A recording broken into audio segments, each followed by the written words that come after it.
And that's why we have schemes where we are supporting young people, funds, and I'll talk about it, support young people, entrepreneurial funds. And the skill side, then the funding capital for them to be able to engage in their own business. We'll talk about that.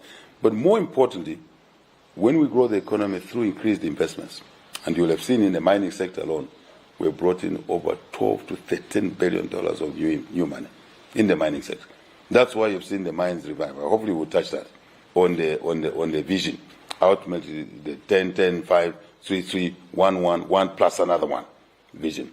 That's how we are seeing it. That will overwhelm, if you like, some of the individuals that depend on social support in the sense of graduating them. That's my definition of overwhelming them, giving them opportunity. It's a cost, you want to see it now, but for me it's an investment for us, and then you see the returns on this investment. So more investment, different sectors, more jobs, more business opportunities, Gravazio, more treasury income. This is why people say HH always talks these things in a consistent way. Yes, because that's what they are. So in technical terms, it's Y minus C is equals to S is equivalent to I.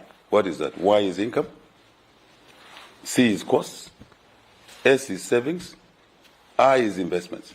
And that leads to the growth of the economy, even at the household level. And your job, our job, your job is to push income up, to push costs down, to push savings up because you've reduced your costs and you've earned more. And also to push investment up. This will lead to more income and more growth, more jobs, more business opportunities. It's as simple. And then the standard of living, you see that even those who graduate from social support will now be earning money and employing people, and the job numbers will go up. That's our agenda. But we will always look after the vulnerable. That's why governments are elected in office, to always look after the vulnerable. But you need to know how to do it, and that's what I'm explaining to you. I think we've covered this subject reasonably. Yeah. And by the way, we feel the cost of living, we are sympathetic to the citizens, and that's why we work very hard. Go ahead, please. Let's move to the problem. Yeah. 2 years ago, this country was hit by the worst drought of living memory. And Yes. this season, we have our second consecutive record harvest, highest in history. Yeah. 5 million tons. What changed for those? Policies. Something everywhere. Policies. Orientation of the attitude, orientation of the mind of those who run government, in this case the European government, from the top, the vision, manifesto, implementation, programs to lead to what you've just said. When you see the production going up, record high, ever since independence, we were hanging around 1.5 million tons, 2 million, 3 million tons, 2.8, just around there. I'm just explaining the range. Then we jump 1.5 years after the drought, we jump to 5 million tons. Unheard of. Why? It is the measures we're put in. First, let's return to the cost of living and social support. Face it. The decisions we made, we inherited a situation where ghost farmers were receiving fertilizer and seed, but they never had not even 20 meters by 20 meters of ground to grow something. Theft, graft, corruption, and it was institutionalized. Then we moved on to reform. Mind you, we're a government of reforms, and the Gravazio reforms work. Reforms deliver results, right? And that's what has seen these 5 million metric tons of maize. So first, the social side we call, but I call it investment, wastage. We then put a digital application called eVoucher that weeded out over 215,000 farmers. Just imagine, 215,000 farmers who were ghost farmers. They never existed. Some of them were in offices like your office. They're in government jobs, they were receiving physical. And the system couldn't tell. So there was a bit of noise when we started it. Then we decided to pilot it and graduate it. first move was about close to 70%. There was a lot of noise. The noise was coming from the corrupt people who were getting fertilizer, and yet they're sitting in offices with ties, just the way you addressed. Fertilizer and seed meant for the people to produce food. Therefore, you didn't have a return on your investment appropriate or commensurate with the investment you're making, with 215,000 non-farmers receiving fertilizer every year. So we then now move to 100%. In fact, we go to 215,000 cost farmers when we just went to 70% pilot. Now we've done the 100% savings. So we are now able to put more farmers on Facebook, true farmers, like me and you. Are you a farmer, my friend? Grow something. Even to tomato kumbuyo kwanganda, muzili magrovazio, tungono chapa. It's very important. Production mentality is important rather than just consumption mentality. And that's what we want to shift the country towards, to be a country of producers, not just consumers, so that we can sell and earn income and their food security. So that's one aspect. Now we have more farmers who are producing more. And you see when we come to the numbers, let me just tell you the numbers if you want, right? Of the 5 million tons we have produced, 90% of that has come from small-scale farmers and families who were sitting in a category you thought they were not viable. All of a sudden, because of government policy, UPND government policy, they are important. Now, civil servants, under the civil servants financial scheme, the president directed that the interest rates were 19%. And I directed the Secretary of Cabinet to reduce the interest rate to 13%. And in there, we are focused. Absolutely. You got it. You know.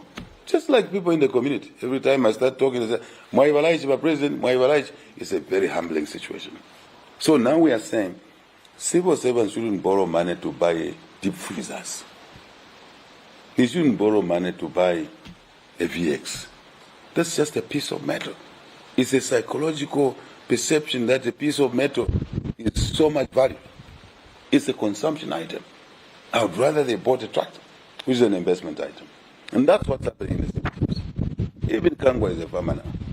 You must congratulate him. And that means that production increases. Because you are asking questions, how did we get to 5 million tons? No. I'm just explaining to you how we go to 5. It's a deliberate approach. I talked to FISIP, more value out of FISIP now, 90%, right? And one of the reasons that is the case is that we are providing a market for small-scale farmers because they have no capacity to secure their own markets. And we have also opened up, that's another matter, opened up the export market. You will never hear us close the export market. And Zambians were screaming at me. And I said, Zambians, we want 10 million tons. We consume 2.7 million tons. Human and animal consumption. 2.7 million tons. What do we do with 2.3 surplus? With the 7.3 million? Export. More value addition, such as the starch plant in the emphasis. I'm pointing because that's where emphasis, which will be consuming close to 35,000 metric tons. So more value addition. You've heard us talk about value addition, prevention. It's a complex maze of policies that are well orchestrated, which leads to increasing production. So then there's another matter, which has led us to this. You want to ask me a question? But I'll answer before you ask me a question. Productivity. We're pushing productivity. An average farmer was producing less than 2 tons per hectare. Per hectare of maize, for example, they were producing 1.8 tons. We are now pushing that. So we are more productive. We utilize the land better to say 5 tons, moving towards 10 tons per hectare. Productivity. I hear people misusing this word productivity, meaning production. The two are different. Production is absolute number, 10 bags. But what did it cost you to produce 10 bags of maize? Efficiencies, productivity. This is the deeper works inside agriculture. How do we get productivity higher? Couple of matters. One, genetics, the seed. That's why we're investing more. Look at Seedco. Look at so many seed companies. Now farmers are planting certified seed with higher yields. High yielding, drought resistant, disease resistant, so many other factors. We are paying attention to those issues so that when we put 1 kwacha into the soil, it should give us 3 kwacha and not 0.8, not 8 and way. That's what we're doing. We're producing at a loss. Now we want to produce at a profit. And that's where productivity comes. Then another factor is just the husbandry. What is husbandry? Management. So that the efficiencies can come through not just the seed, not just the fertilizer, quality of fertilizer. Remember when we took over government, people elected us into office, there were fertilizer companies that were supplying fertilizer underweight, poor quality, right? Underweight, poor quality, but expensive.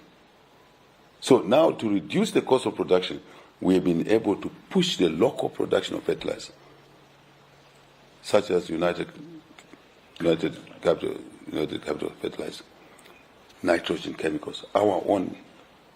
And these are the same measures you rely on, Mr. Hang on. To push the production to 10 billion. Hang on. And in 5 years, this is the best. Hoping to push in another 5 million. You've got it. But this is the best. Number. You can't get to 10 million tons. You couldn't get to 5 million tons until we started doing the European government, what I'm explaining to you. The spend was almost the same, but you're only producing 2.8 million tons. Similar spend, we're producing 5 million tons. Numbers don't lie. What have we done? The efficiencies. And also pruning out thieving in the system. And let me remind you what happens. When you have the husbandry side, commercial farmers right now are able to do 10 tons per hectare. Small-scale farmers are doing 1.8 tons per hectare. We want to close the gap. And we are working towards closing the gap. And by the way, a farmer doesn't have to grow 100 hectares to get a yield they're getting now. They can actually grow only 50 hectares or 40 hectares for the same yield. Less labor, less cost. That's our focus. And now we are touching farmers. For example, I asked Znbc to attach a couple of farmers around Pongwe Farm, for example, so they can help them to improve productivity. And it's working. And Znbc agreed without asking for payment from government. I said, this is your social corporate responsibility. We want more farmers like HH and others. I'm already helping neighbors myself on the livestock side by giving them improved bulls at a lower price. When I sell a bull to you or to Kangwa, I sell at a market price. When I sell to a small-scale farmer, I sell at a subsidized price, a lower price, deliberately, so that their genetics can go up, improvements. And then the management tipping, all of a sudden. These subjects are too good. But let me stay with this. Let me stay with this issue. So we have now gone to 5 million tons. Excellent. The excess 7.3 million tons we have to sell. To where? Congo. Market. I'm jumping to a market now. Security of demand, which is the market, is essential. Zambians try to call me names when we were exporting maize. But because we were shutting the exports of maize to Lubumbashi, Katanga, Lualaba, Tanganyika, 3 provinces we share boundary with Congo, South Africa came in. Is that market gone? We lost a good portion of it. Now we are working to recover it at a cost. That's not good economics. That's bad economics. And that's what we want to do, to be able to be the premier supplier of milling meal, preferably, not maize, because it's a value added. We keep the milling jobs here. Adds on to the 1 million jobs we've created. And that way, Gravasio, we can secure the Congo market. And the Congolese now, we're working on a different structure, where they give us an order in advance every season. So we can produce for them. And we know there's a market. What do you do with the excess maize if you have no market, external market? Yes, processing, industrial processing. You can call it anything. I've just given you an example. That chibuku you see, it's from agricultural raw materials. And even the Zambian breweries, beer you see, there is there's sorghum. There's sorghum in some of that beer. So that's what we're promoting in agricultural processing. So let's now go to 10 million tons. We've jumped from 3 million tons to 5 million tons. And we said this agenda will achieve in 10 years. We're going to achieve this agenda ahead of time. But the key, it's easy. 5 million in 5 years? No. But see where we are coming from. Yeah. No. This is simplistic. This is a lazy man's analysis you're injecting here. What man's Yeah. The intelligent man's analysis that we have to clean up the system like the stealing that was going on. Now that we've done the heavy lifting, we now can exponentially grow. That's how it works. But the issue is that why should we produce 7 million tons when we cannot sell it? We produce it only to throw it away? Who does that? Nobody does that. So now we are working on international arrangements, SADC, Africa. We are saying let's buy from each other. We have excess maize. Remember when I took office, in opposition I told you I'll be the chief marketing officer, chief salesman. That's what I'm doing now, looking for markets in the region so that the Zambian producers have an assured market. They can sell, they can make more money. It will alleviate poverty. The income level X will go up. That's the story. I think I've answered that question. There are many more things we can discuss, but we also want diversification. We want diversification in agriculture. We just don't want maize growers. We want beef producers. That's the 1 billion. Yes, we're talking about, and we're making progress there. Beef schemes, beef zones, compartments, huge transformation, right? We want. The progress. There was a lot of noise when that thing started. What was the noise about? Launch. What was the noise about? Are you happy with the progress? It's working. That's why I say 2026, we are seeking re-election to continue with the gains that we've made, to build on the gains. That's why we're asking Zambians to vote for President Hakainde Hichilema, their servant, Kapolo Wabo, Dine Kapolo Wabo, so we can continue this growth trajectory. We don't have to walk 4 steps backwards. We've now walked 2-3 steps forward. We want to continue walking another 10 steps. Instead of growing like that, this time we want to grow like this. And the jobs will come, more business will come, and treasury income will increase. Pretty easy to now extend, in our view, the support to students in the country more beyond the government schools, government colleges. They are citizens of Zambia. We will be able to raise enough money, more money. So the point I'm making is that the progress we have made has been painful because we had to start cleaning the system first. We're not done with that. There's still a lot of cobwebs here and there. It takes a bit of time. You know, institutions don't change overnight. Change is not an event. I'm a qualified change manager myself. That's why you see I do these things this way, and with the high levels of tolerance, because you can break the people if you don't know how to walk them through a change process. But we've done the cleaning, the house cleaning. There's more to be done, but you see now exponential growth. But the market, domestic, through processing, through agro-processing, very important. Through growing the beef industry, Grovazio, it means it would demand more stock feed. You see what I mean? It means the demand for stock feed will increase. Then the farmers have a market. Starch plant here, which is only the 3rd starch plant in Africa. South Africa, Egypt, and Zambia.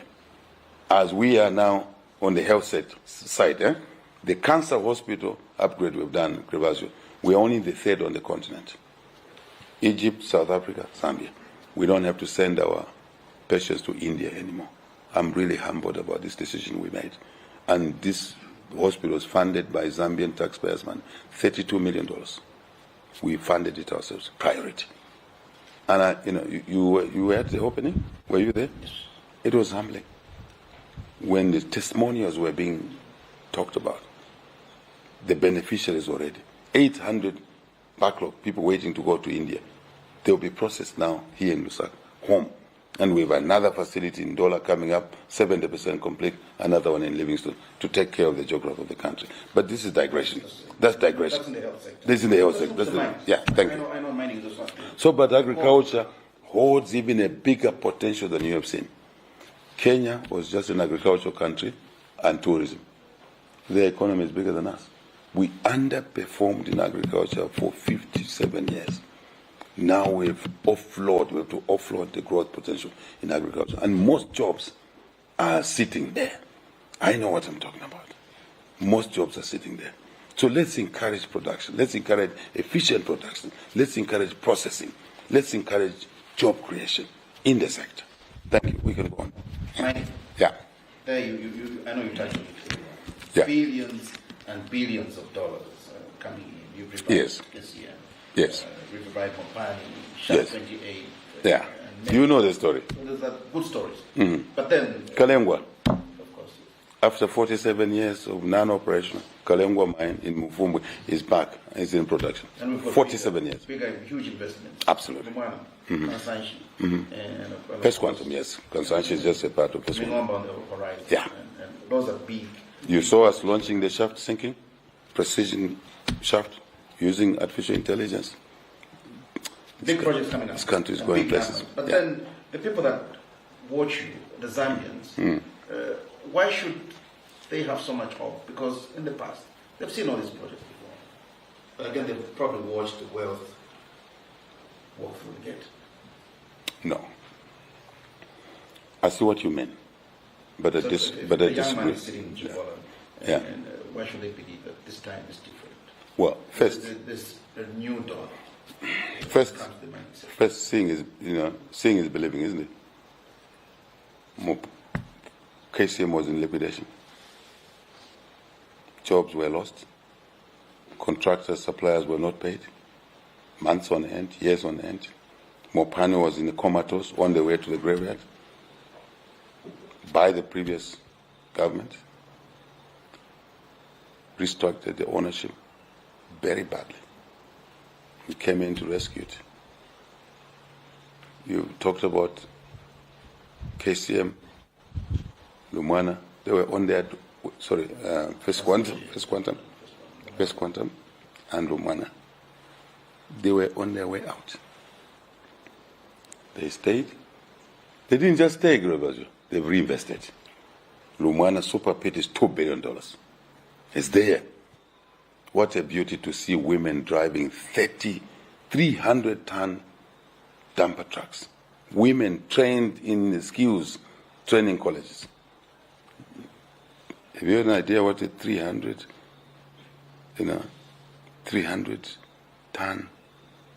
dumper truck looks like? It's huge. It's like taller than this house. As a woman is driving with pride. $2 billion investment. Right? First Quantum was exiting $1.5 billion investment. Extended the life of Kansanshi mine, which you have mentioned. It should have closed 2 years ago. The life of that mine has been extended by another 20 plus years. Jobs secure. Odd jobs. New jobs. State-of-the-art processing facility at Kansanshi. I was there. We initiated the project. It's humbling to see what we can do.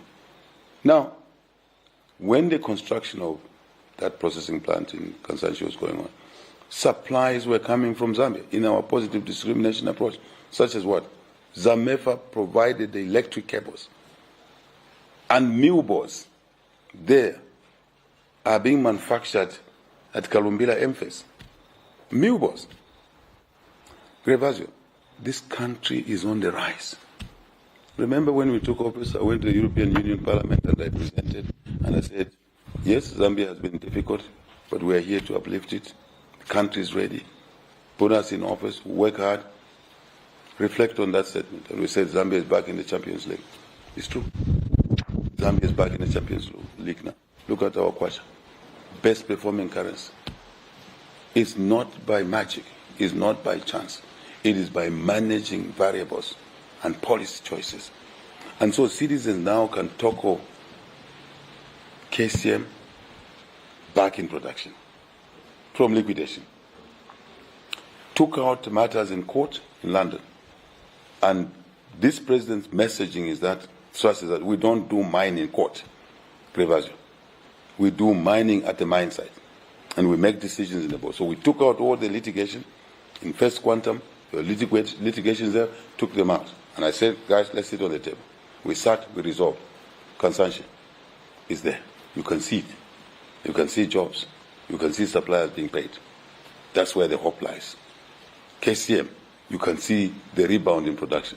Now KCM is talking of listing on an American stock exchange. Really?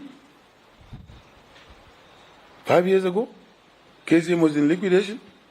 Did you ever think that today it could attract capital, international capital, by listing on a stock exchange? An ordinary capital provider on the stock exchange is willing to buy shares to raise money. For what? For the Konkola deep mining project, which has been talked about for years and years, and nobody was able to do it. We're doing it. We're doing it. There is the proof. And suppliers are being paid. There is the proof. If you talk to former Kitwe town clerk, mayor, she was able to pay this Kitwe City Council retirees who were not paid for 15 years. Once we did a transaction with KCM with Mwebantu, she was able to pay off all the retirement benefits straight into the arms of the citizens. Again, back to poverty alleviation. Which money was it? Yes, because we have revived the mines. So I am answering your question. Why should Zambians trust what is it? Exactly. They've always complained. This is the world always leaves the country. No. But if you can pay retirees who are not paid, where is that money going? To Zambians, isn't it? We've also done what we call in the mining sector now, local content law. You're aware of that? We've now legislated, negotiated with mines that whenever they have a spend in there, $1 billion, we'll escalate that $1 billion. It means $200 million will be spent by buying from Zambian companies. And we'll scale that up, to 40%, which is $400 million. Zambian suppliers and contractors will be involved. Never done before in the history of this country. There is a test of the pudding. What else did we do? Mine said, a lot of Zambian suppliers have no experience. I said, we understand that. Put a program, supplier development program, local supplier development program. You saw last week, First Quantum signed agreements with APSA, Zanaco, to provide capital to local suppliers who are being trained by the mines on how to supply. Those programs were never there. So now they'll be able to supply, and the capital is there for them to access to supply, and the mines will pay when they're supplied with goods and services. There's sustainability there. There's job security there, in addition to the new jobs. It has never happened like that. It's happening for the first time. And it's happening deliberately, intentionally, in a methodical way. People used to mock us when we say we run the country in a methodical way. They used to mock us. What is he talking about? Now, you can see the buoyancy in the mining sector. Suppliers being paid. Sometimes 1 or 2 delays. I want to also encourage Zambian suppliers to be serious. If you are supplying to a mine, you are supposed to supply a millball at a plant on a Monday. Next Monday, you should do it. Because if you don't supply that millball, the plant will not operate. It means the production targets of 3 million tons is being affected. I want my fellow citizens to take business opportunities seriously. In my young days, professional days, if I had a deadline to work to deliver a product to a client, I worked the whole night. This woman here will tell you that. In the early years, she was complaining, saying, are you married to work or you are married? I said, allow me to work. She's happy today. I want us to work to change our work culture as citizens. Take the opportunities that are there. Change the work culture. Deliver on time. Deliver quality. Deliver at the right price. Then you sustain the contracts. And then you employ more people. Then you can make more money. Then you can help your relatives who need help. That's my philosophy. That's the way to do it. So I can say that the test of the pudding is in the eating. You can see production has gone up now. And that's why we when we set a target of 3 million tons, Everybody thought we were crazy. I said, but the production has been going down. How can you set up a target of 3 million tons? Now they have opened their eyes. They can see what's going on. That is the leadership. That's a question here, Mr. President. You've gone probably halfway. Done 1/10. You're still not even at half of the 3 million metric tons. No. But you're missing the point. I know you're asking for the viewers. Yeah. You're missing the point. Let me give you an example. The potential, we had to first clean, I didn't even talk about it, the fiscal regime in the mining sector. The taxes, to use an example. In the previous government, the tax system was changed in that 10 years in 18 times. What we've done was to do international benchmarking, to bring the operating environment in the mining sector, to bring stability, attractiveness first, then stability. So that because mining is a big investment sector, and it's a long-term sector, you can't be changing taxes 18 times in 10 years. That's what our colleagues did. We brought stability there. That's why you have seen attractiveness. I've gone to the mining endeavor. Ask guys here who go with me. Every time the Zambian session is coming at the mining endeavor in Cape Town, the room is full, chock-a-block. Why? You think those investors are fools? No. They can see that this is the country to go to. And that's exactly why we've attracted $12+ billion. Direct. Now, indirect support services, right? We have not even included the $12 billion. But more importantly, the tax regime is now predictable. And contrary to what the naysayers, Grievers, were saying, that mines were not paying taxes, is totally wrong. Now, the largest single taxpayer in this country is First Quantum. Largest single payer. We changed the tax arrangements. Before we changed it, because of the previous government, for one tax only, right? Dividend, call it that. We changed to a loyalty dividend model. First Quantum was paying around $10 to $15 million. Now we are earning $70 million per year, just on that tax line.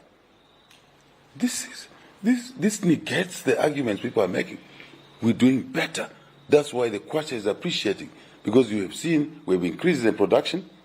We're nearing 1 million tons, never achieved before. Then more revenues. Then the Kwacha appreciates because the supply side of dollars increases. There are the factors.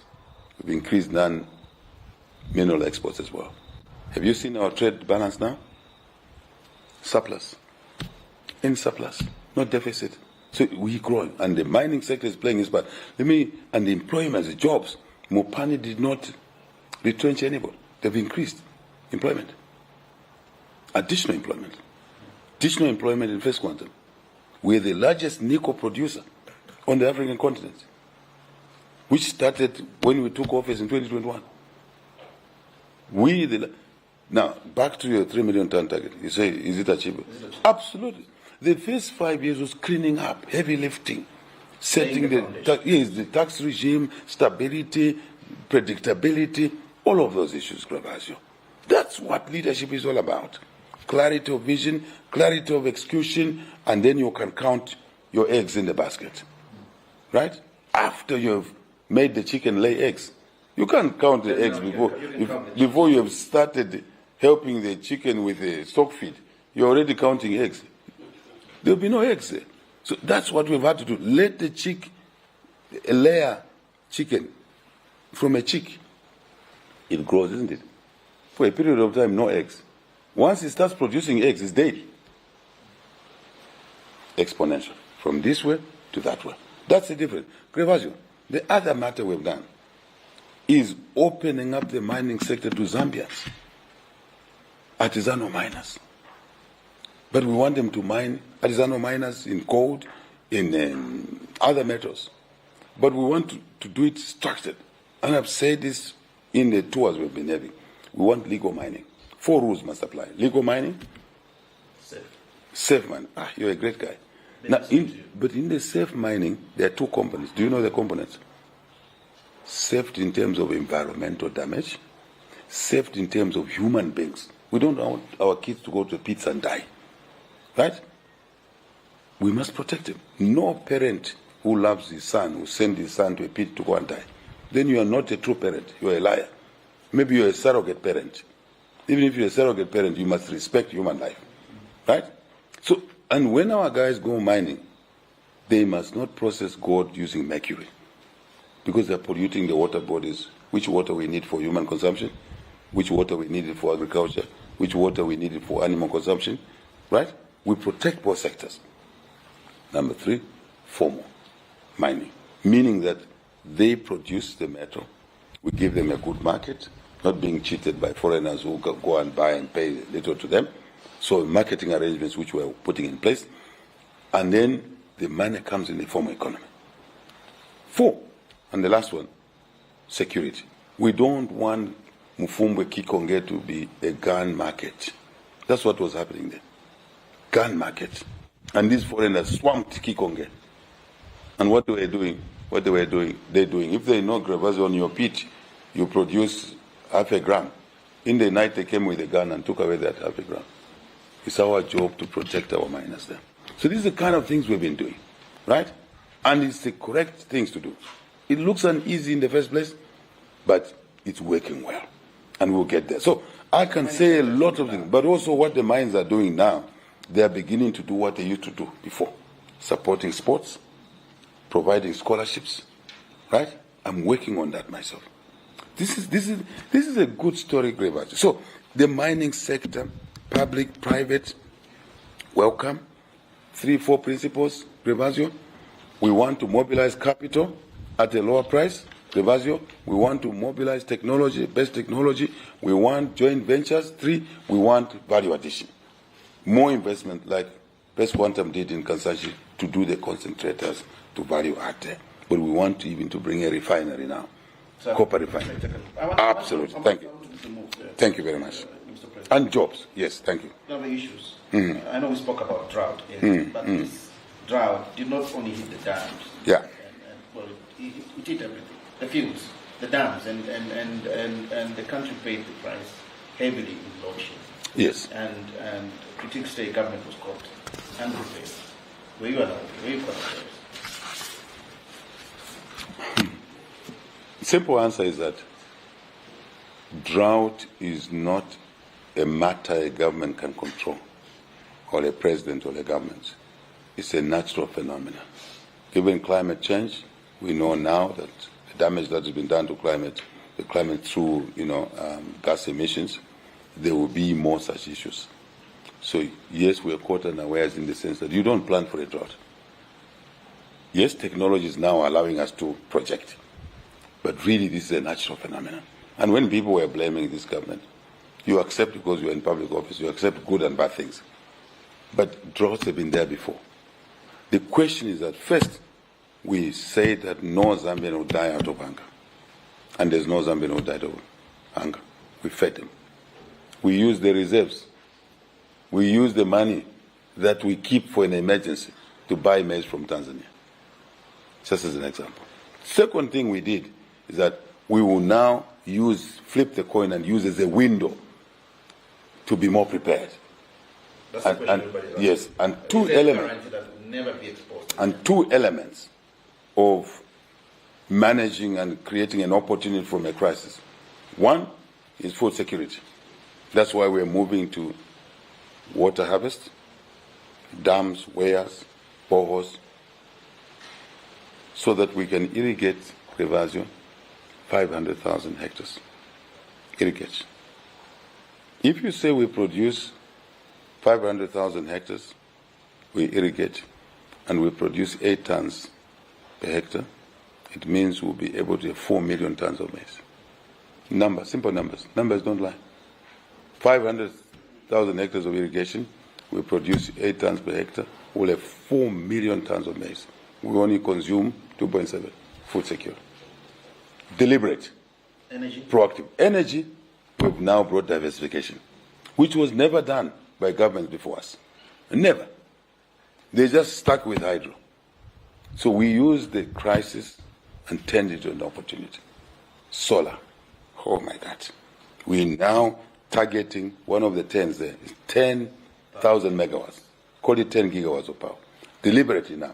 So that As we consume 3,000 megawatts, 4,000 megawatts, 5,000, we've set a target of 10,000 megawatts. As the economy is growing, but we're ahead of the economy because energy is the engine. Energy, remember, fuel or electricity, and electricity, not all, are the engine of an economy. So we're targeting 10,000 megawatts. And of this, the majority will come from non-hydro, such as what? Solar, coal, clean coal technologies. And that's why you've seen us now doing an additional 300 megawatts in Mamba. 300 megawatts. Then we have another 2 or 3 projects doing 600 megawatts, 150, coal alone, clean coal technology, not to pollute the environment. You go to Mamba now, in that coal power station, you won't even smell the coal. You won't smell, what you see is vapor technology. Remember I talked about capital, fairly priced, lower price, technology, remember? Value addition, processing, joint ventures. So that's what we're doing in the energy sector, as we're doing in the mining, as we're doing in agriculture. These 4 parameters. Yes, now, just a moment. Just a moment. There's a very quick one. So now on coal alone, we're targeting 2,500 megawatts from 300. Public sector, private sector, even yourself. It's an energy. I've invited even Kangwa there to invest in 1 megawatt or 100 kilowatts.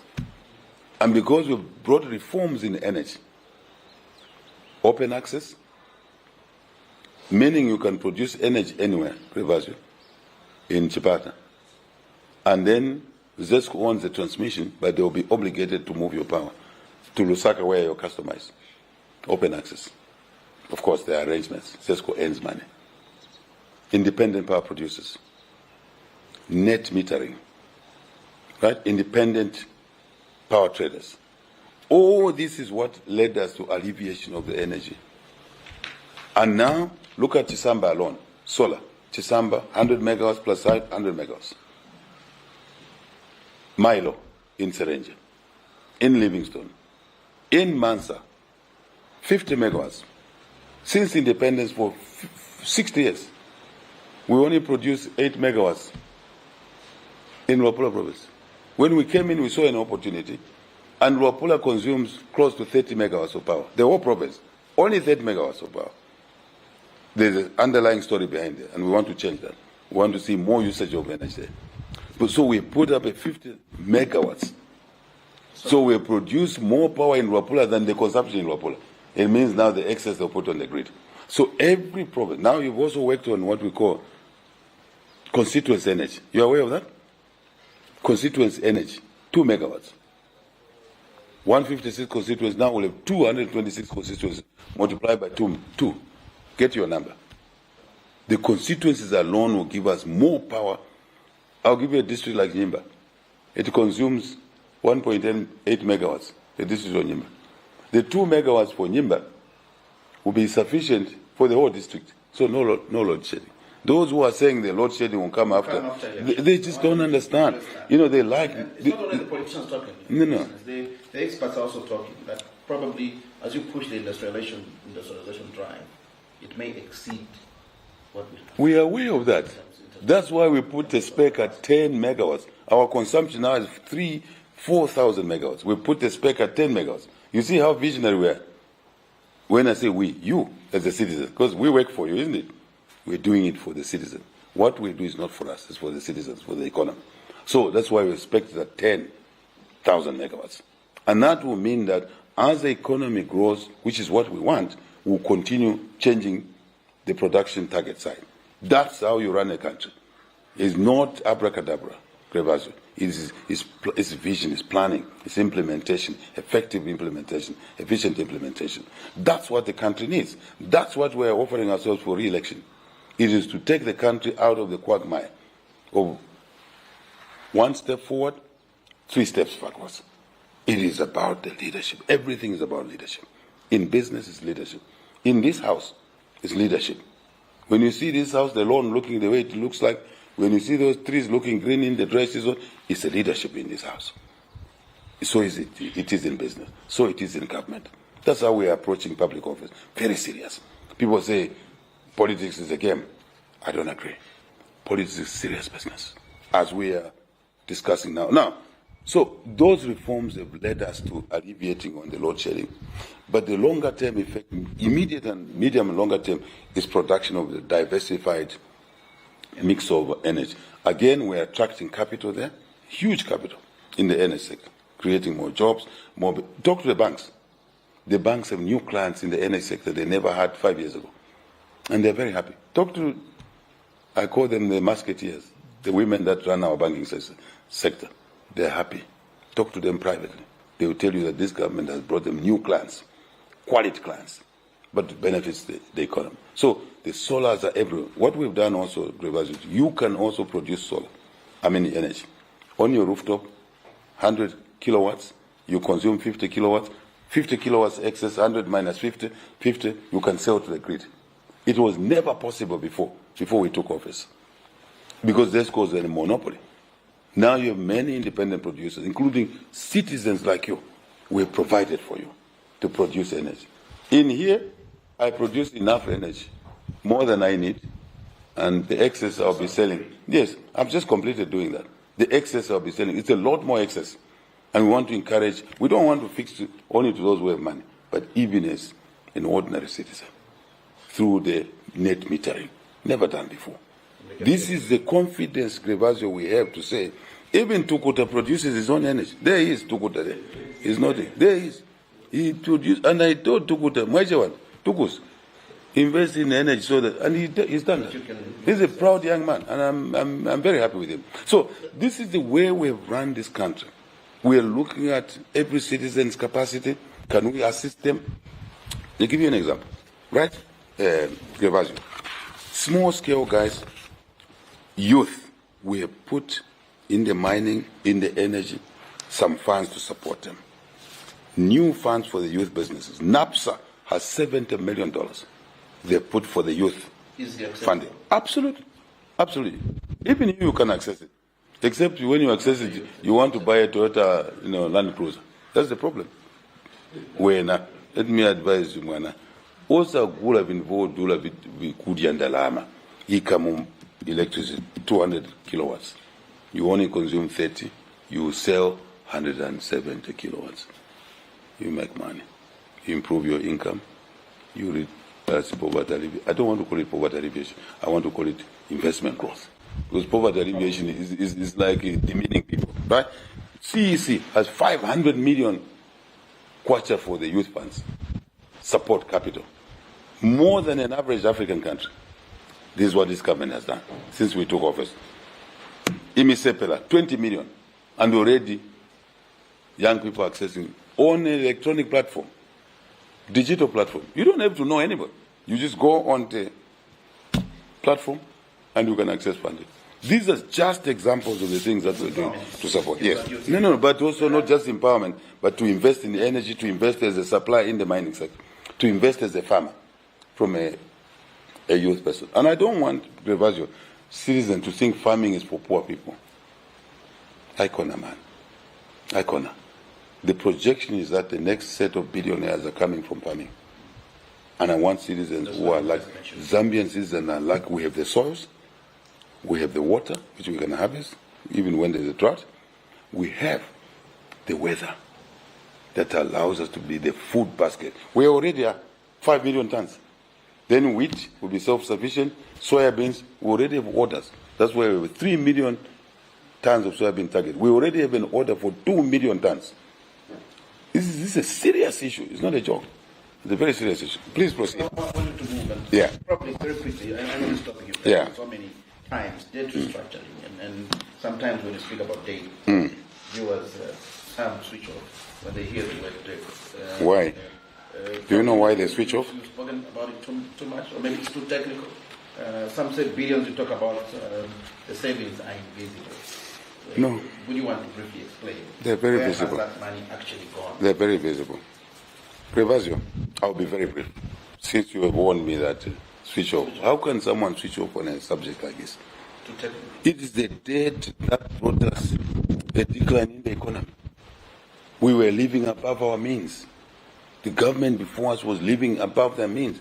When we started discussing, you corrected me after President Mwanawasa, through HIPIC, wiped out the debt. What was the debt portfolio? You corrected me, right? Then a group of people came and they worked a debt mountain, borrowed and borrowed and borrowed for consumption.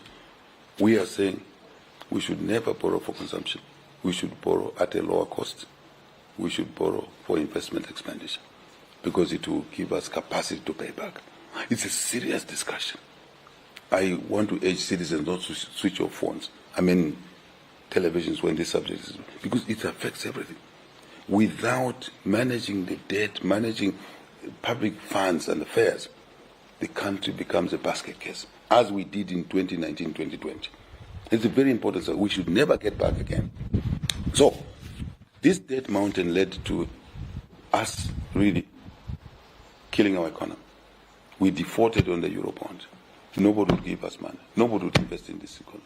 So it is one, when we were in opposition, we said we'll deal with. Remember? Debt restructuring. So that we can have money, headroom to do other things. And this is another area that you can say, Kwenyu Sotsana. Why? We promised debt restructuring. We've delivered. The debt which was acquired by other people, we've been able to solve it. And let me give you context. Before debt restructuring, Grevajo, the country, you and other citizens were to pay every year. Right? Every year. We were going to be paying $2.3 billion of debt service. Every year. $2.3 billion. Right? $2.3 billion. Of the money you pay in tax and everyone else, $2.3 billion was going to go to debt service because of recklessness. After the debt restructuring, very painful process, very complicated process. And I want to thank my team. We call it the Zambia Economic Team, which I led myself. We achieved debt restructuring for the people of Zambia. We are now only servicing the debt $900 million per year. So it means we're saving $1.9 billion. And that's the money, Grevajo, we're investing in agriculture. That's the money we're investing in energy. That's the money we're investing in education to sustain free education. That's the money we're investing in the social support, some of it, the discussion we've had. So nobody should switch off their television. They should just ask more questions. And we'll try and simplify the conversation to make them understand. We should never be in that space again. We shouldn't go back there. And that's partially what this election is all about. We should not go back to the teams that brought us debt destruction. The very guys seeking election tomorrow are the ones who brought us the debt. And we defaulted, and the country became a basket case. What are they coming to do? We've cleaned up their mess. What they should be doing is thank us for cleaning their mess. So they should not come back and eye the $6.5 billion, foreign reserves. That's what they're eyeing. Because they wiped it out. You need the reserves as a caution emergency drought to service your debt, right? To give assurance to your currency. That's why the Kwacha has this assurance, because the supply side, even if, for example, we did not export anything, Grevajo, for 6 months, we'll still be able to meet our international obligations. And that adds a further strength to the Kwacha. Have you ever seen the Kwacha appreciating during an election? 3-4 days before an election, the Kwacha is appreciating. Never seen before. It's a new phenomenon. Why is it a new phenomenon? Because of the way we're managing and brought about macro stability, fiscal consolidation, and managing the external trade balance, surplus. I don't want to complicate the conversation.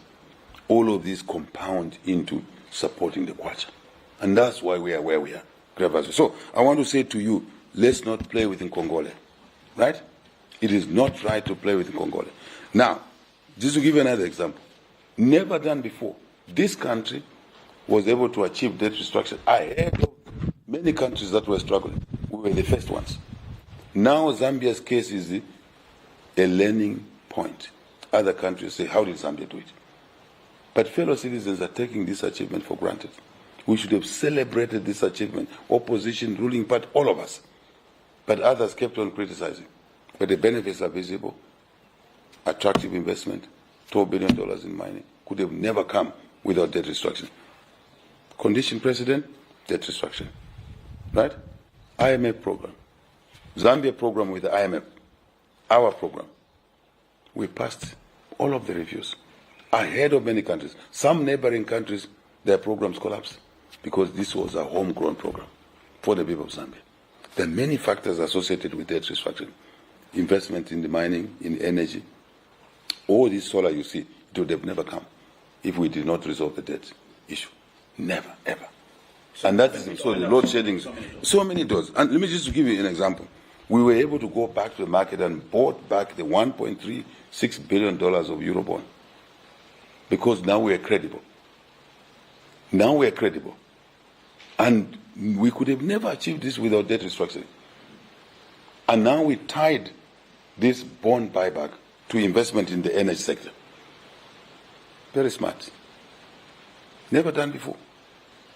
Bloomberg reported that what Zambia did on the buyback of the $1.36 billion Eurobond, they called it a master class in finance. It's not me. It's the financial reporters who called it the master class in finance. Now other countries are looking and say, can we learn what Zambia has done? You must be proud of that. Not me. You as a citizen of Zambia and others. That you have been able to put people in office who are doing things like that. But there's still a lot of work to be done. All the time. To reach yeah, that is what. So now, let me give you a little bit of this issue. Now, this education you see we are pushing, we are confident, partially because of debt restructuring. Because now we don't have to spend $2.3 billion. We're only spending $900 million. And we have programs now we are working on to overwhelm this $900 million debt service. How do we do that? By growing the economy more, much faster. And we're already achieving a level that nobody ever thought. When we took government, the GDP had collapsed to 19 billion. What is the GDP of this country today? Right? We're moving to $42 billion. We're more than double the size of the economy in less than 5 years. Part of it was unlocked by the debt restructuring. Without that, you're looking at 90 billion? Bigger than that. We'll tell you the number soon. We're working on it. But we know. But we want to be cautious. But we already, because we've done the heavy lifting, like the chick example I gave you, the layer chick, takes a long time to mature. Once it starts producing eggs, every day. So we are working on that number. And hopefully we'll conclude with that at some point. So I just wanted you to know that we have now restored our international credibility. We are respected. Your country goes to the international table. It is respected. It's given a space it deserves. We had lost that space. How can you walk into a meeting, Grevasio, and you owe Kangwa money, and you are talking, you are the one talking, even making more noise. Kangwa will look at you, mundu ni mundu wabwanje. Zili kunindala mazanga weo, siya ukamba maningi. We were a country of, disgrace, shameful. Now we can walk with our heads high. You travel anywhere, put your passport there, you see Zambian passport, go in. Before they say, what do you want here? How long are you going to be here? This case, an immigration officer will ask you, can I come and invest in Zambia? I hear it's attractive. Different issue. The cost of capital is also coming down because of that credibility. It's a very important issue. Yeah. Thank you very much. I'm going to ask you a double question, and I know some of those issues you've already touched. Free education, one of the flagships. Yes. CDF, another flagship. Mm. When you talk about free education program, but then you hear concerns with teachers, parents that speak of thousands of classrooms. And when you talk about CDF, good money being pushed up every year almost. But then you've got reports of CDF money being misused in some constituencies. Prompting a question, has delivery run ahead of capacity? On free Did you education? empower people without capacity on CDF? No. Economics is never like that. You invest, then you get a return. If you don't invest, you never get a return. We invested in order to get a return. How will you get people to know how to use CDF if you don't make it available? Remember, may I ask you, how will your daughter learn to cook shima without you allowing her to practice how to cook shima, or your wife? Simple example.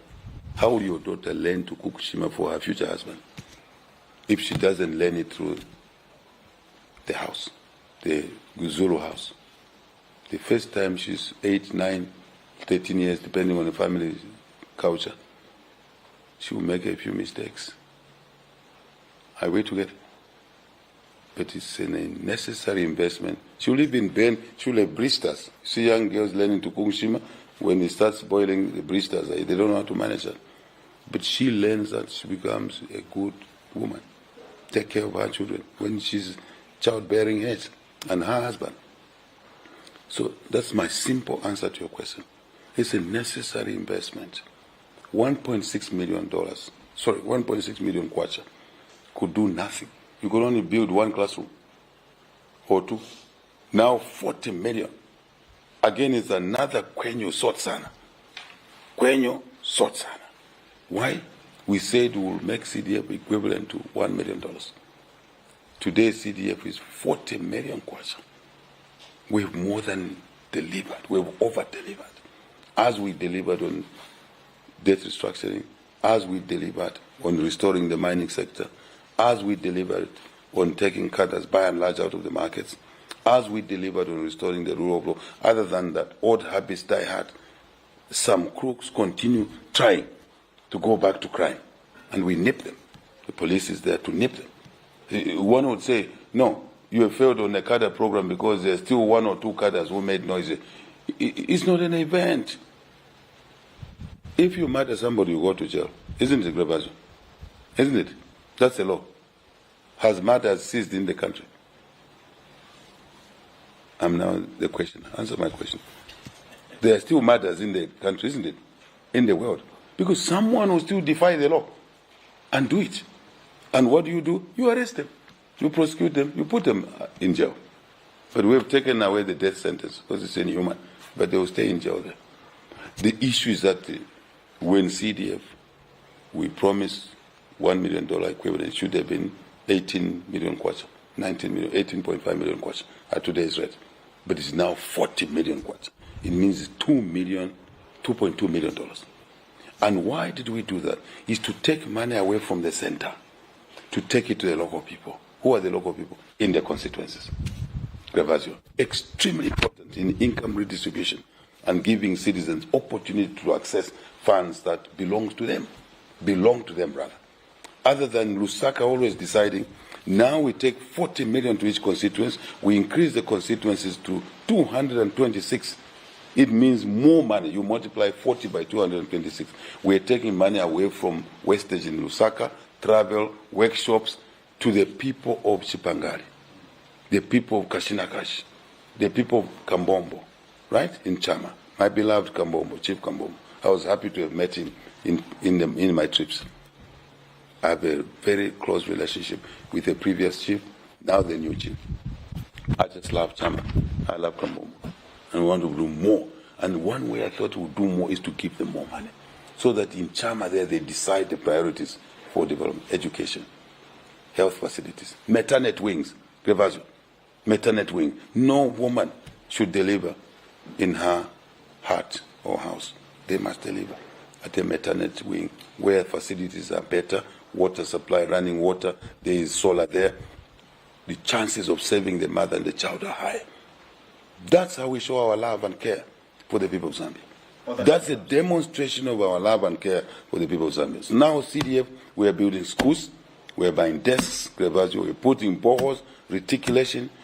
For the first time, you go to Mchelenge, you find a flush toilet. Never ever envisaged that there would be a flush toilet in a village in Mchelenge. Now there's a flush toilet there. Sanitation. Disease burden will come down. This is a beautiful story. See, now we're done schools, we're doing more schools, you heard me in the campaign talk about more schools, eh? You go to Chawama there. Look at the population in Chawama. Go to Kanyama. I'll be in Kanyama this afternoon. Look at the population. We need to put more schools in there. So when I pronounce that we'll put more schools, I already know where the money is. Where is the money? sitting in CDF. And the people who Kanyama want more schools, I say, go and build a school, find a plot. And we support it. Then we employ more teachers. We employ more teachers, more jobs. What else? Teacher-pupil ratio improves. What's the consequence of that? Best passing rate since independence in public schools, running to 60 to 70 since independence. Numbers don't lie. Others were arguing that, free education, we combined free education with CDF. Policies must be combined for them to be effective. That's what a leader must do. A team of people in public office must be aware of these issues. So CDF supports free education. Free education supports CDF. Skills. Remember I talked about skills. Secondary school bursaries. More teachers. More specialized teachers. Not just a teacher, but teachers in woodwork, in metalwork, teachers in science and biology. Hence the pass mark you've seen. Test of the pudding is in the eating. And if there's one issue that has gone down well, is free education, is CDF combined. Desks. This thing is a game changer. And it's felt by citizens anywhere in the country. Ordinary citizens. Ordinary citizens. Mr. President, yes. I don't want to delay people. Yeah. Waiting for you, Kanyama. Before I let you go, I want to answer two questions. One of them, you've been in office 5 years now. That is long enough to get things wrong, to get things right. When you sit back and you take an honest look at what you've done, is there anything you wish you had done differently? First, my wish is that we should have run this country differently in the last 6 years. We didn't have to start at the bottom.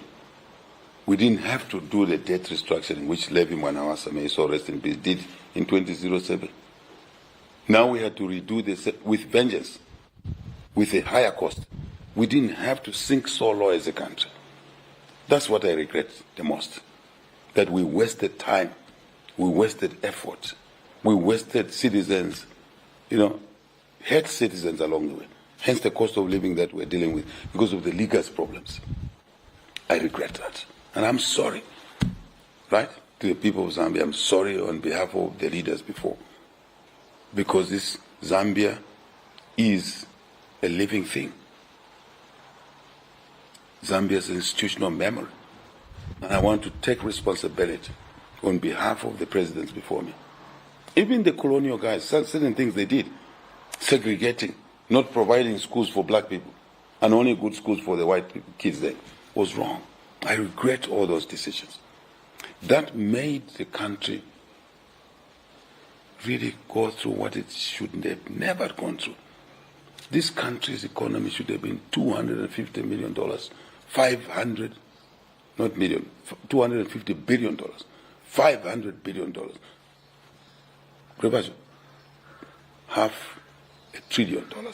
is what this economy should have been if we had run it properly. And the governments that come do what is called building block, right? Add on. That's regrettable to me.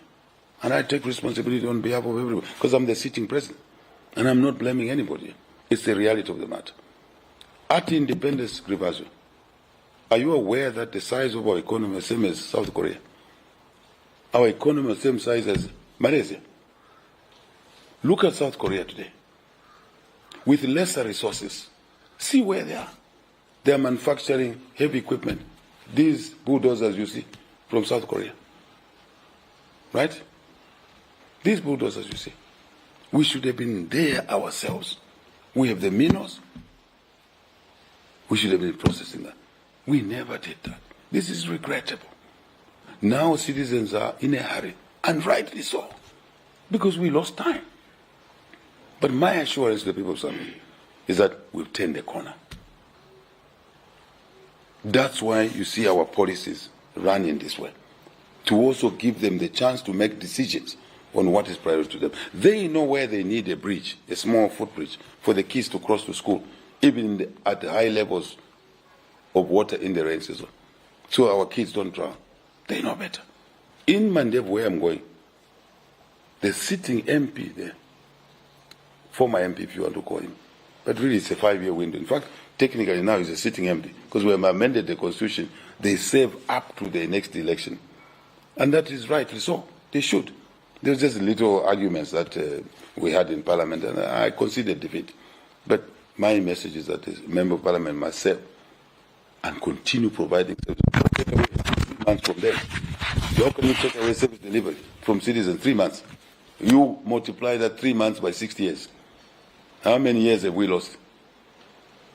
Too many years. That's how our brains must work. Right? So now, it is regrettable. But having said that, we've turned the corner. CDF will continue doing wonders. We can't continue building schools. We have to look at agriculture now. CDF used to water harvest, investment, dams, irrigation, at a constituency level. We have to look at building processing. Why should the people, Serenje, people, Mukushi South, Ruano, why should they buy milling meal from Mukushi Town? They should buy milling meal from a milling, small-sized milling business in Ruano. Lesser distance to move the raw material maize into Mukushi, then you move the milling meal back into Ruano. And lesser trouble. It's not even just that. But I'm happy you're following the conversation. It's not just travel. It's the cost. It increases the cost of milling meal. You grow the maize in Luano, you take it to Mukushi Town, you mill it there, you bring it back to Luano, the price goes up. So efficiencies are important in our economy. And that's one of the areas that we're focusing on going forward. And that's the remaining work, a lot more work. We've done so much, but there's a lot more to be done.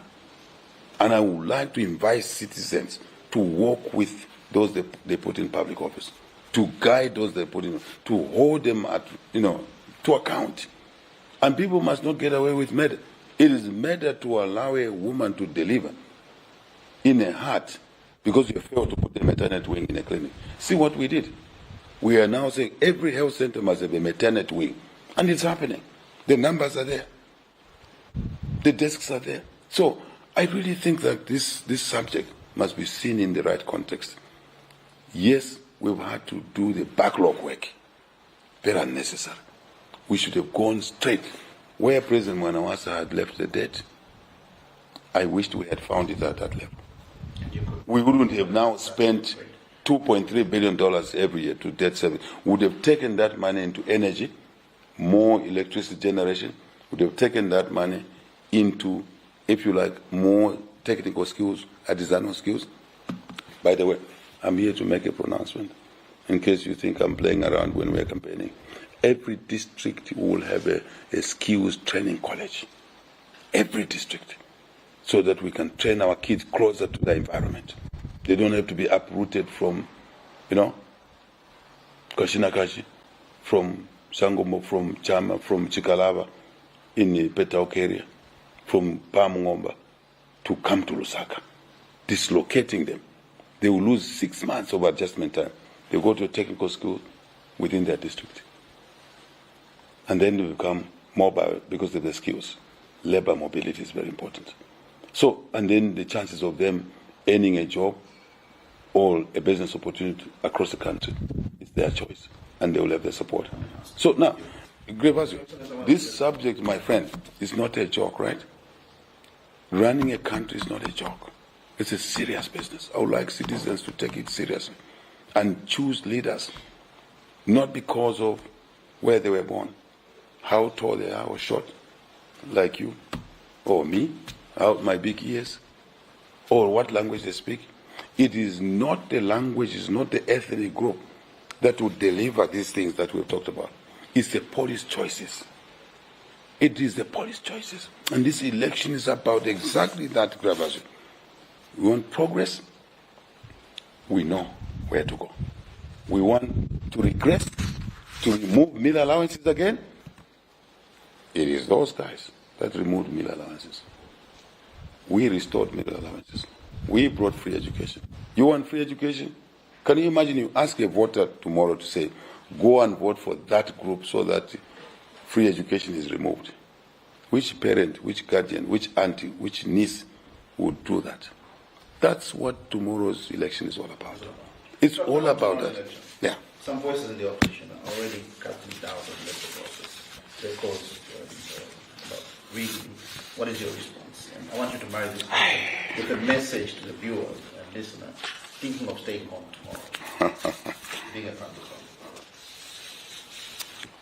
You know, Professor, first and foremost, you allow me to, I want to request you to allow me to cover the vision going forward. Then I'll answer your question. Definitely. Because that will help citizens to understand what this is all about. We have come this far. We have found a mess. We found a mess. We have worked through that mess. In 4 years, 11 months. It will only be 12 months tomorrow. Every day to me matters, and to you. A day can change a lot of things, depending on your decision making. We've come this far. We've walked this far. Cleaning up the mess. No blame game. Now after the heavy lifting, debt restructuring, restoring the rule of law, criminality continues, but we clamp it down. Markets, women can trade. You go to Soweto now, listen to those women, how happy they are that they don't have cadres grabbing boxes of tomatoes from them without paying. So go to Kulima Tower. Go to KMB in Kitwe.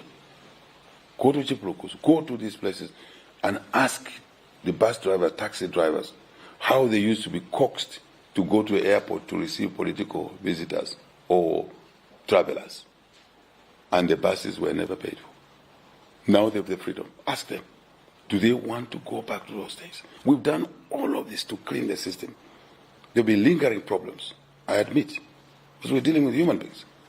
But with all this heavy lifting, now the table is cleaner. It's growth, it's takeoff. So we have work done, yes. But a lot more work needs to be done. Work done, cleaning up from the bottom, minus 2.8% GDP growth, to the region where we are now 5%. Effectively, it means we've grown by 7.8%. Effectively. If you calculate ceteris paribus, pari passu, right? I'm just saying things being equal, 7.8%. They don't want to get there. So now we are here. We need a lot more work to be done. Now for the cost of living, which you talked about, to be visible, that more felt. Because what I explained to you, sometimes people don't feel it, isn't it? That they are not paying school fees, but because they've not got money in their hands, they think that this is a free service. Exactly, it's a free service. But the saving, where I stand, my training, my upbringing, my training, a saving is equivalent to income. A saving is equal to income. Where my philosophical orientation, because it means money available to me. I've earned it or I've saved it. And that's why I'm always conscious. Citizens must be always conscious of consumption expenditure must be replaced with investment expenditure. So that's a philosophical, and that's why I want to see citizens, I really wish citizens can slowly start drifting away from wastage. Even if you have money in this house, ask my wife and my workers here. I go in, I find the light on. Even if I was almost leaving, going outside, I walk back and switch off the light. I'm wasting money. I save that bill, I can use that money for something else. Right, going forward, although we've done these things, some I regret are not being felt now because they have a lag effect. But citizens can see clearly where we were in 2021 before elections. As you can see it in inflation, 24%. Now it's 6.5. As you can see the situation in the markets, in the past of where there was blood, now there's hardly blood. Where you saw pangas as normal. People used to sharpen pangas in the tar road. Kwa, kwa, kwa, kwa. And then they jump in a van, drive in the opposite direction of the traffic, and they push you off the road. Don't forget about those issues. That stability is important. Now, with this environment which is stable, reasonably stable, let us now look at growth. And how do we expect growth? We have a vision of 10, 10, 5, 5, 3, 3, 3, 1, 1. In fact, no. It's 10, 10, 5, 3, 3, 1, 1. Now we've added another one. I'll tell you what it is. So, 10,000 megawatts of power, because we need electricity, investments, more jobs, more business opportunities. 10 million tons of maize. We're already on 5 million. We're ahead of schedule. Subject to the market, the demand, consumption for maize. We're ahead of schedule. To move from 2.5, 2.3 to 5 million is a step change. Now getting to where, plus the things I told you earlier, easy. I'm a cattleman. To raise cattle up to 100 is very difficult. But from 100 to 500 is easy. One day you will sit with me, I'll explain how you do that. And I tell people, one of the politicians will say, how come HH has more cattle now in the last 4 years? It's lack of understanding, it's total ignorance. If we have 2,000 cattle, to get to 5,000 is pretty easy. It's only 2-3 seasons. Only. You've more than doubled. Because if you have breeders of 1,500 and you're winning 1,300, to get to 6,000 is pretty easy. But people don't understand these things. And then you go out and make noise and start making allegations. Just sit down and ask questions. Answers will be given to you. So, 10,000 megawatts of power. 10 million metric tons. 10 million metric tons. I'm very happy, you're a good student. 10 million metric tons of maize, we're getting there. 5 million tourists. When we came in Rebazio, we found that there were only 500,000 tourists. Last year, we achieved 2.5 million because of the measures we put in. These things don't just come in. What such measures like visa, we removed the visa requirements. We did a few other things, just about 3 things we did, and the number shot to 2.5 million. Getting to 5 million now, exponential, easy. But we have to make certain investments, and you'll be seeing them in the budget. God's will, courtesy of the people of Zambia, tomorrow they vote for us. They will be seeing. And you know tourism is a big employer, and they employ basic skills. So that's 3 million tons of copper. We spend time explaining. We have not talked about cobalt. We've not talked about emerald. We've not talked about, nickel. We've not talked about gold. Just copper. 3 million tons. 3 million tons of soybeans. That's the other 3. We already have orders for 2 million tons. More jobs. More growth in the economy. $1 billion of beef. Beef compartments are coming. Disease control. You asked me that question. Disease control is coming through. So many things. Straightforward. Where I sit, I know exactly. We're getting there. 1 million tons of wheat. So we don't have to import wheat. We only consume 450,000 tons of wheat. So when we get to 1 million tons of wheat, it means we'll have to export 550,000, basically. That's what it is, 550,000 tons. And more money, more export revenue, more diversification of the economy. What you see here is the diversification of the economy. That is answered. Growth is answered. Jobs is answered. Business opportunities is answered. Then we have another million, which has come through. New 1 million. Yes, new 1 million. So it will be 10, 5, 3, 3, 1, 1, 1. The last one is sugar. When we put this vision, the sugar industry, Zambia Sugar and others, say, Mr. President, you left us out. We think we can achieve 1 million tons of sugar. And I said to the guys, I don't do things like that. Let's sit down. We sat down, brought them to State House. We worked out the current production, how we can get to 1 million. I ticked the box. I said, good. So we've added another 1 million tons of sugar. We'll be one of the largest producers of sugar on the continent. All these targets. And a large export. Yes. This is how we should work. This is the first time this country is setting targets, delivery targets. Ask Secretary of Cabinet Kangu. It's new for him, but he's enjoying it. He loves it. Because now his permanent secretaries can work towards a target. They don't have to report for work. Work does not mean grab as you. I have told the Secretary of Cabinet and the people that work with me, and the ministers, and the assistants to the President, that work doesn't mean going to an office at 8 hours, you knock off at 17 hours, then you say you've worked. No. It is the outcomes, it's the delivery. That's work as I know it. And that's why we're setting these targets, right? And you'll be a very happy man, Grebazo, citizen. These numbers we've given you targets give us an additional GDP growth of close to 40, 50 billion.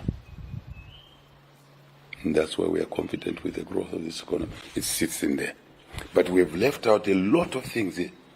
You know what is called a compounding effect. When we take 10,000 megawatts of electricity, it means more investment in generation, in transmission, in distribution. More meters will be sold, more cables will be bought, more workers will be employed. We've not even taken the full account of that. This is the mentality of this government. So now you take me to election. But before we get to election, I will tell you that Zambia has turned a corner. We've turned a corner. The job is not finished yet. Right? We lower the cost of living. Back the cost of living. Just by producing 5 million tons of maize, you see the price of maize now, the price of millet. Have you seen it coming down? Even in absolute numbers. Normally it shouldn't come down in absolute, because inflation means the increase in the price is slower. But the absolute number does not. Remember in the beginning I talked about 1 5 years ago, it's not the same as 1. Even the absolute number now, the price of millet has been coming down. And that's what I said at the beginning, when people say subsidize maize. I said, no, that's not the way you do it. We increase production, lower the cost of production, increase production, the price of millet will come down. It is happening. Right? Just one more issue. Jobs will come. Free education, we can sustain it and expand it. Right? We will expand it. We will strengthen our social security system. Remember we talked about social security to alleviate the cost of living, isn't it? Now I can tell you that we'll be able to sustain that. It's not just raising a policy. It is also putting parameters in place to sustain that policy. Grebazo. I've been talking for a long time. My voice is a bit stressed. But so there it is. What else are we doing? What else are we doing? We support farmers and entrepreneurs more. And it's important to support everybody in us, to build more energy security. And I think vote for us, citizens, so we can continue. First, protect the gates. 2, continue with the progress.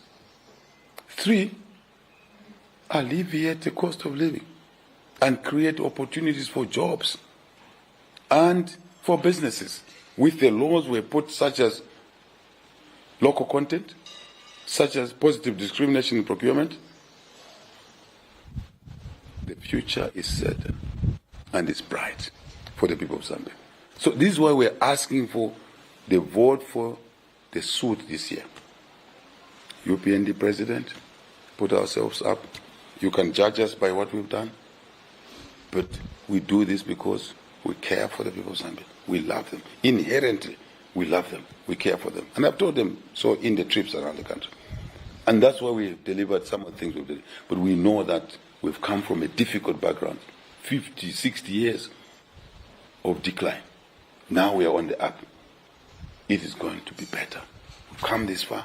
Let's continue the work. Let's not disrupt, and go 3 steps backwards. Let's continue to move forward. But what we are appealing to the people of Zambia, the president cannot run the country alone. Grebazo. He needs councillors to make decisions in the council chambers about the use of CDF. You're together.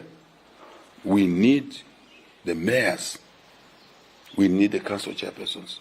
We need the members of parliament to legislate, such as on Bill 7, to increase the constituencies, which leads to an increase in the CDF, which means more money in the communities for the things that the communities consider priorities. Right? Efficiencies will come in. Anyone who abuses taxpayers' money, whether at the center or local government through CDF, you're on your own. The law will visit you. And when the law visits you, don't say no because of tribalism. No. There's no tribe. In corruption, in crime, there's no tribe. There's no ethnicity. There's no color. There's no height. You are judged as a citizen. So, I appeal to the voters. Let's protect this game. Progress. Hard work has been done. Let's continue. Let us progress even faster so we can tackle the issue of cost of living. And let us learn the lessons of the past, how we alter the path of progress and regress. Let's not go back there. But to do that, we need a team. Suit, chain, councillor, UPND, Kwenyu, Sotsan. Mayor, Kwenyu, Sotsa, UPND. Council chairperson, Kwenyu, Sotsana, UPND. MP, UPND, Kwenyu, Sotsana. President, to finalize, to complete the team, UPND, Kwenyu, Sotsana. Then we can deliver these things. If we are disrupted with that, it becomes a problem. It means we cannot make decisions at the council level and in parliament that are required to support this 10, 10, 5, 3, 3, 1, 1, 1 reversion. It means we're slowing down the pace of job creation and also income improvement and opportunities in many areas. This is a story which is woven into one cloth. You see my shirt here. What went into this shirt is a lot of things. You see the way it is and stripes. There was cotton first grown here. There was a farmer. There was a chemical. There was a factory. There was a worker here. Not just at the factory, but at the farm gate, inside the farm. There was a transporter here. Right? There was a customer here. And a supplier. That is how the elections must be considered. It's a package. Some people are saying, oh, we will vote for the president but not the MPs. How will I legislate? I don't sit in parliament. How will I legislate to support these policies of 10, 10, 5, 3, 3, 1, 1, 1? This is why we're asking for a suit. And we have nothing against Gravazio with the competitors. We don't hate them. It's a competition to say. I want you to assure them. We should not kill each other. Look, free fair elections are assured. We're a product of elections. Very difficult environment. I have heard people say democratic space is gone. Gravazio. What are we talking about? Were we there towards 2021? What was happening from 2011? 2015 elections, very difficult. 2016 elections, very difficult. Blood, tear gas, bullets. Right? Mapenzi Chibulo, 22-year-old girl. Gracia Matapa. Joseph Kaunda, right? Lawrence Banda. These are things that really you don't see them now. And I heard somebody here issued a video the other day. Say, oh, no. HH this, HH that. And he's talking about democratic space. All you need to do is produce the videos towards 2021 election. They are there. And what's obtaining now? A lot of people will tell you that they actually feel there's no election because the noise and the tear gas that they were feeling. I see somebody here who was thrown in jail, a young man. Today he's in the embassy. Look, he's looking nice, right? How many people? This is the issue. So now, let us call things with their right names. There will be free, fair elections. But I know there are people planning violence. I want to send a message. You plan violence, you engage in violence, you're on your own. It's on this table, Gravazio, on the 16th of August, 2021, when we were pronounced as winners. I sat right here. You will see that image there. You look at that image. You will see it. In your videos at Znbc, I stood that side. I sat that side, so that image of those trees is there. Where I said to the UPND members, I know you were brutalized. I know you were gassed. I know you were beaten. I know some of you have bullets in your bodies. Peter Masson, for example, our member, still has a bullet, difficult to operate because it's in a delicate area, so the doctors have said. I know people were killed. I know. But now that we won this election, let's end this bloodletting. Do not revenge, don't avenge. It's here on this step. My members were livid with me, very angry with me.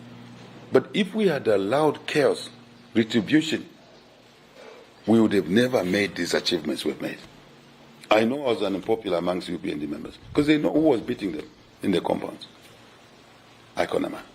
So that's the same message I'm sending here.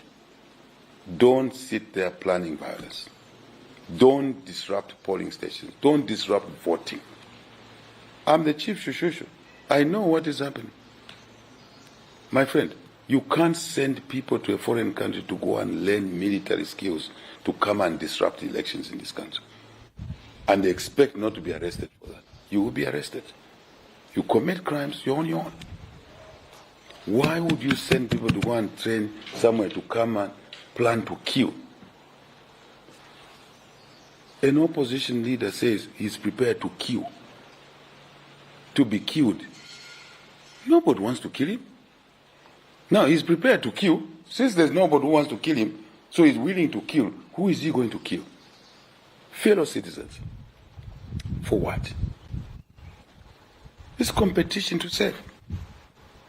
My colleagues were in government 10 years. They did not introduce free education. Now they're saying they'll bring it. Why didn't they bring it when they were in government 10 years? They are promising, no, CDF.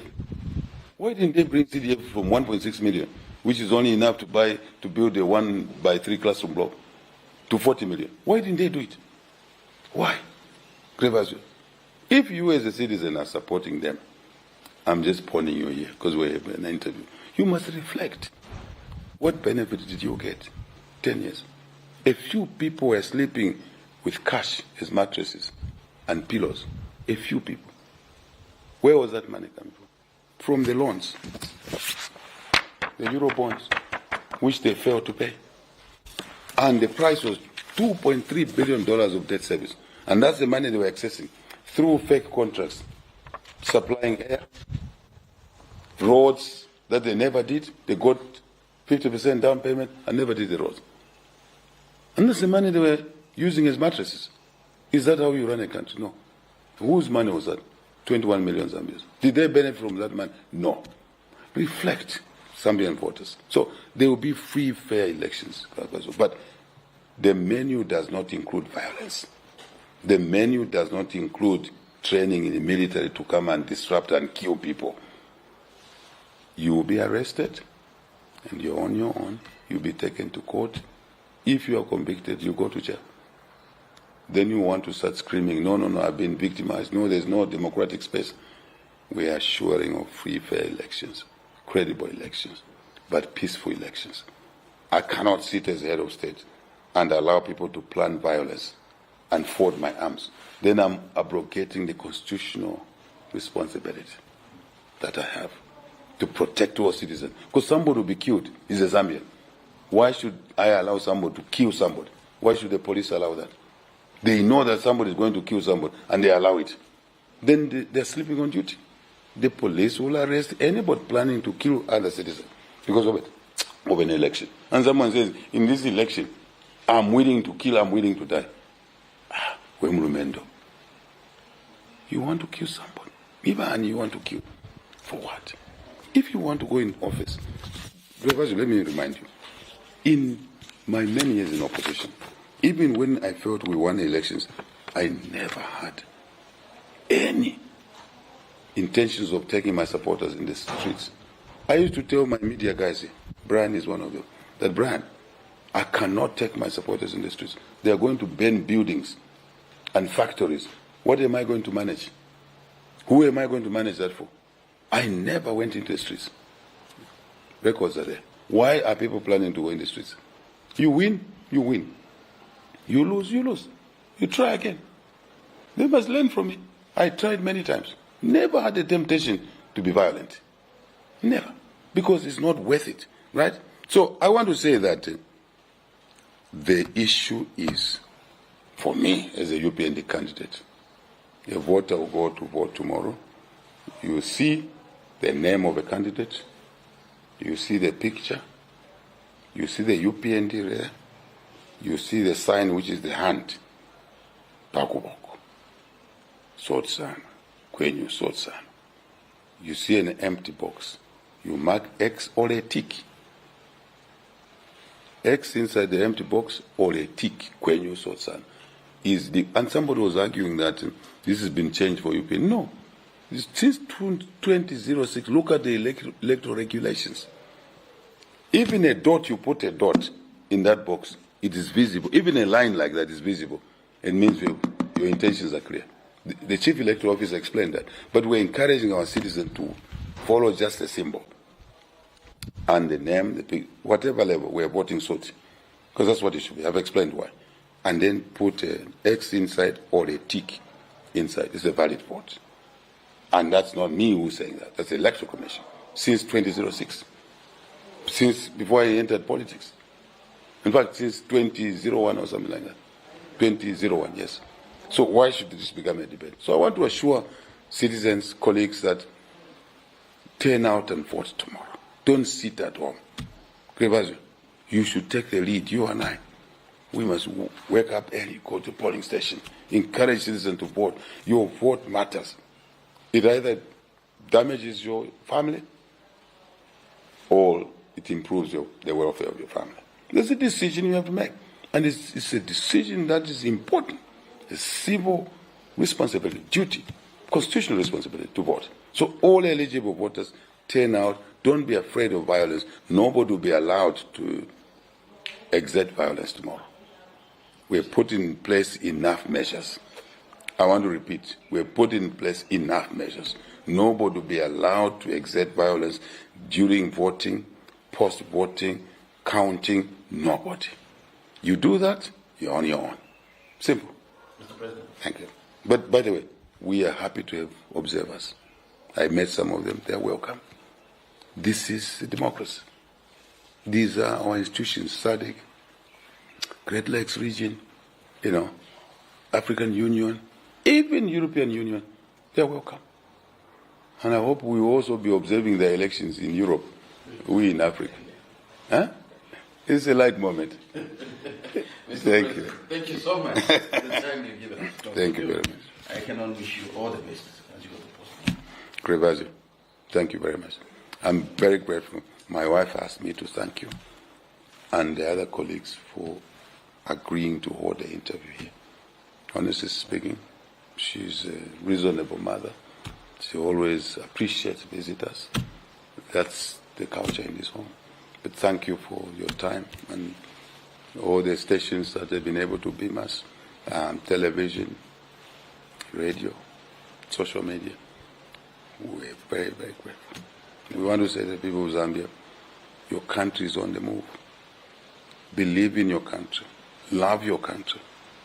Do something to help your country be better than what it was yesteryears. Thank you very much. Thank you, Mr. President. God bless. God bless. We've been watching a special interview coming live to you from Community House, where we're speaking with the Republican President, Mr. Hakainde Hichilema. Wherever you're watching us from, President. Thank you.